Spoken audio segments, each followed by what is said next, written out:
There are some truths about women that I typically only share with my paying clients because they're nuanced and they're personal and they require some context and they take time to unpack. But I'm going to do my best to share them with you today because all men really need to hear them, okay? And I'm sharing these with you because I am a woman and I've been with women and I've helped hundreds and thousands and even millions, if you count YouTube, of men to have better relationships with women, but also because I've been this woman. I've been chaotic, I've been insecure, I've been avoidant, I've been the cool girl, I've been the too much girl. And these aren't criticisms. These are internal landscapes. These are the parts of women that men don't often really get to see because we don't really get to express them. So just at the onset, let me say this. Men are not broken. Women are not crazy. We're just gonna talk about what actually are, I think, somewhat universal human experiences from this particular gendered frame. This is perhaps the harshest truth of them all, so I'm going to start with the hard-hitting one, which is women expect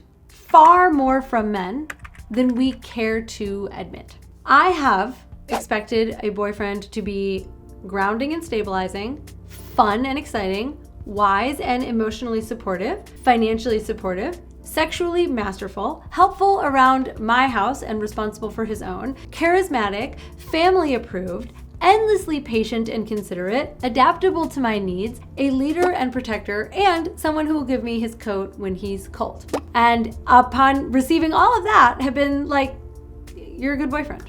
Not like you are an exceptional, incredible 11 out of 10 boyfriend. Women, myself included, can have all of those expectations for a man in our life and still not totally appreciate how much that takes from a man. We sort of expect men to just be able to play all of those roles for us at the same time, and we forget how much that takes. We forget how much weight we put on him. And that's not because we're selfish. It's not even just because culture trained us to. It's because we believe, and men believe, that a good man is capable of doing it all while never showing any weakness and never cracking. And because of that, men drown in expectations and we don't even realize it. We don't even acknowledge it. Now, this is not to say that we don't have an equally outrageous number of expectations for women, but that's not what we're talking about right now. What we're talking about is how women can be unconscious and how much we expect from men, and we can forget to be appreciative of all the things that they are doing for us. Harsh truth number 2. Now, this is a little bit of a hot take for me,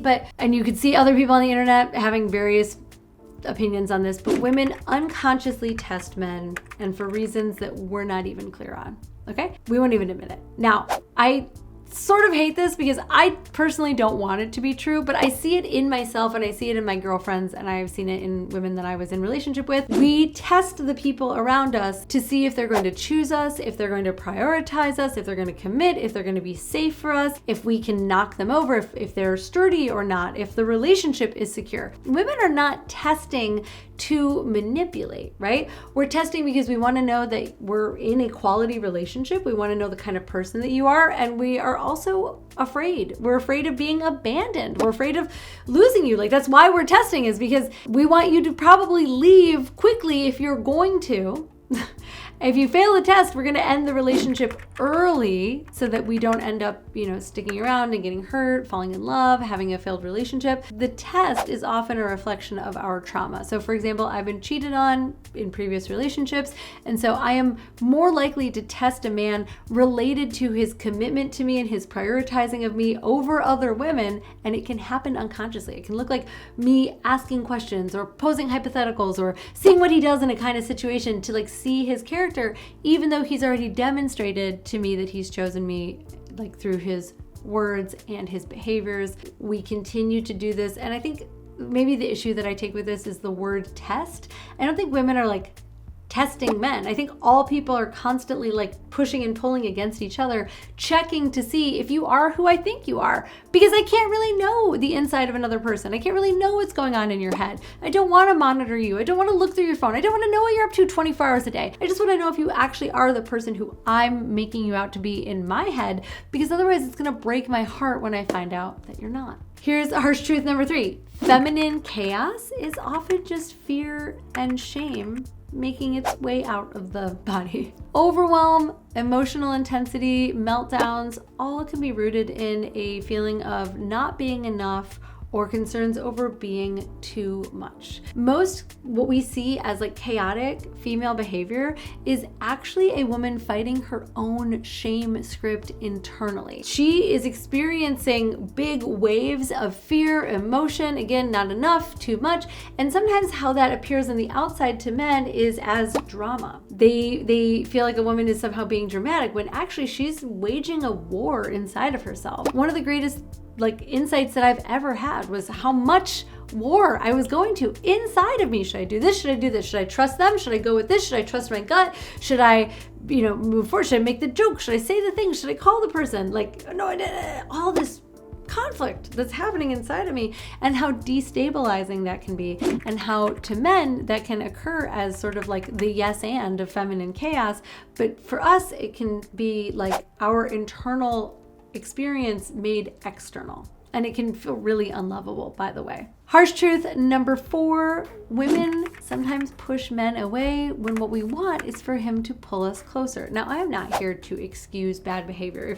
If anything here, you're seeing on like a pathological level where it's actually causing harm and pain to you and your partner, that is not what I'm speaking to. What I'm speaking to is like the sort of like little sting followed by little withdrawal that happens between men and women in relationships. Sometimes women and men, by the way, withdraw to see if our partner will pursue us. The question that we are asking is like, will you choose me without me having to ask? Sometimes I pull away because I'm hurt a little bit. I don't want to like acknowledge that I'm hurt. I don't want to like appear weak. I don't want to have to ask for support or reassurance because that makes me feel very weak or vulnerable. And so instead, I like pull back a little bit and I expect you to make up that gap and pull forward. Essentially, what that says, and we can go back to our conversations about testing, is that you care enough to follow, that you care enough to repair this. I follow a lot of like dating coaches and pickup artists because I want to know, even though it's like the same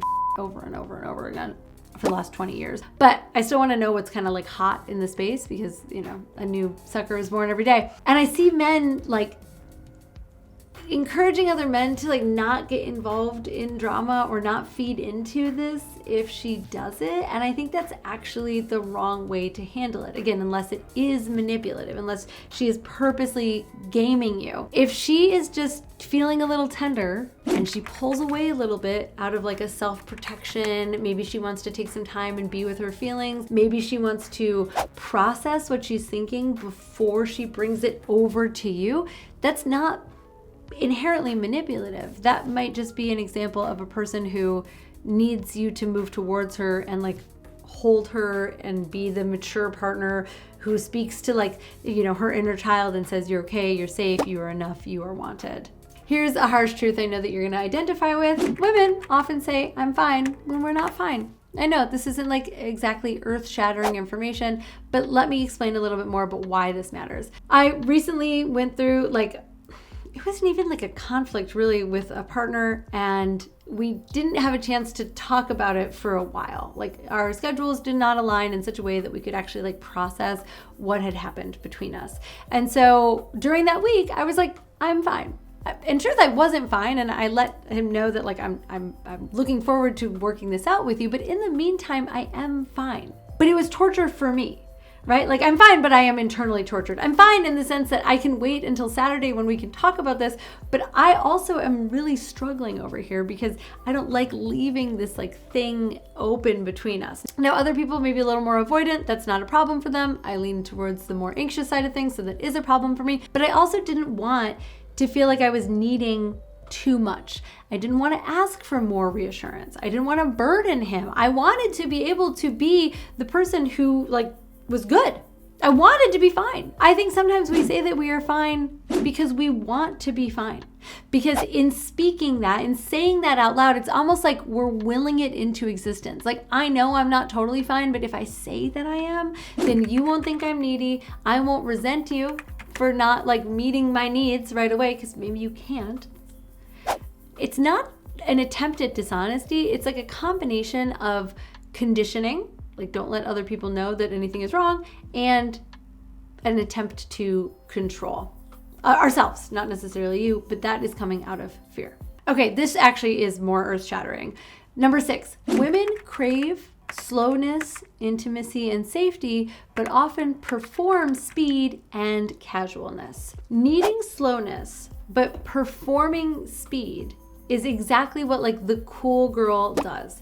That's what she does in bed. She has sex without needing a relationship or needing a condom or having a conversation about boundaries, where you're gonna ejaculate, for example. Like, she moves really, really quickly. Maybe she even moves towards penetration really quickly, even though she's not ready for it and she doesn't necessarily want it. And then she feels hurt when you don't want a relationship or emotional closeness or take great care of her afterward. And it's because she's overriding her true needs in order to seem easygoing for you.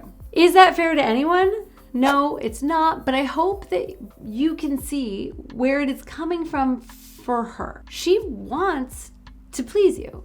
She wants to give you the things that she thinks that you want. She doesn't want to be a burden. She wants to be the kind of girl who can just have sex and be casual and enjoy it. And some women can, by the way. I'm not saying like all women, but she's moving at the pace that she thinks that you need, even though it's not the pace that she really needs. And part of that, again, is conditioning, because we've been told that we shouldn't have all these additional needs and we should just be cool and we should just like be more like one of the guys. But what ends up happening is that your experience as a man is that women look unpredictable. It's like, she said this, but she actually needed that, and she just wouldn't communicate, and blah, blah. Like, actually what's happening is that she is self-abandoning. And she might be self-abandoning because she feels or gets the sense from you that when she doesn't abandon herself, then she risks disappointing you. She risks not having the kind of relationship that she wants to have with you. And it sucks to say that part of your job as a man is to help her to not abandon herself, but that's part of the job of being in a relationship. Part of her job too is to make sure that like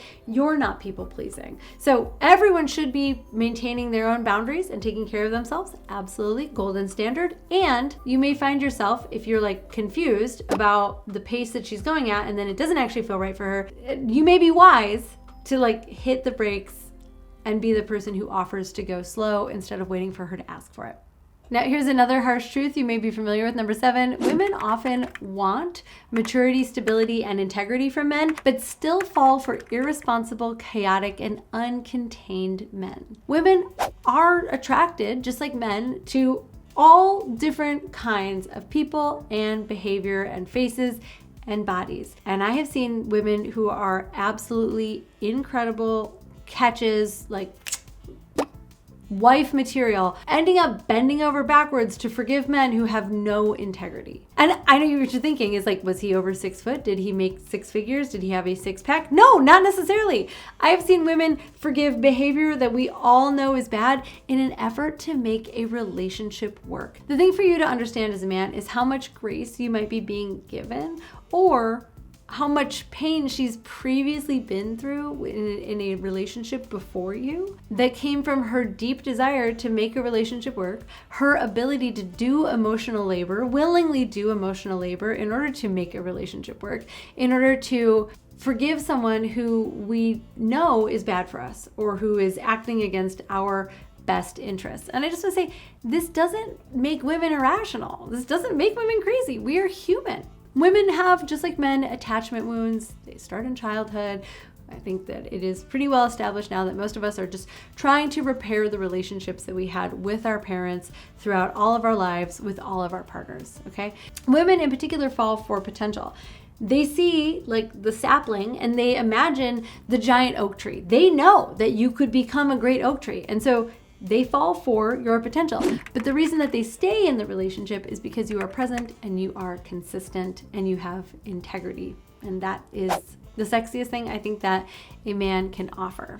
All of these truths reveal one really important thing, which is that men are not broken. They just aren't given the guide to navigating all of women's unspoken fears and contradictions and expectations without any kind of support. And yeah, sure, that's not fair, but we could say the same in reverse. Women deal with it too. It's not fair. Like, dating and relating and having sex in the world today isn't fair. It's not based on fairness. The entire game of mating for all of time is never based on fairness. You know, birds compete on who can build the most elaborate nest or do the wildest dance. Humans are not that different. And I apologize if I'm starting to sound a little bit like a problematic male influencer right now, but I mean it. Don't think that just because these things are unclear doesn't mean that you can't win.